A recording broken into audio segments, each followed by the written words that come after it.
মাত্র 30 সেকেন্ডেই বোঝা সম্ভব যে আপনার বাইকের স্পার্ক প্লাগ নষ্ট হইতেছে নাকি বা স্পার্ক প্লাগ ময়লা হয়ে গেছে নাকি।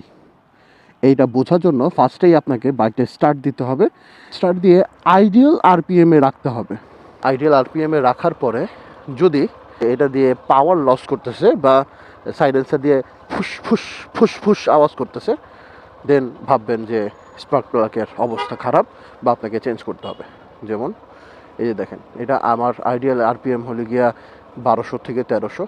এই যে মাঝে মাঝে কিন্তু পাওয়ারটা লস করতেছে, সো দ্যাট আমার স্পার্ক প্লাগ হয়তো বা ময়লা জমছে, নাইলে আমার স্পার্ক প্লাগ চেঞ্জ করতে হবে।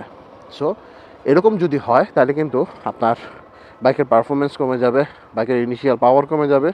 এরকম যদি হয় তাহলে আপনার কিন্তু মাইলেজটাও কমে যাবে। সো এরকম যদি হইতে থাকে তাহলে অবশ্যই স্পার্ক প্লাগটা পরিষ্কার করাবেন। আর যদি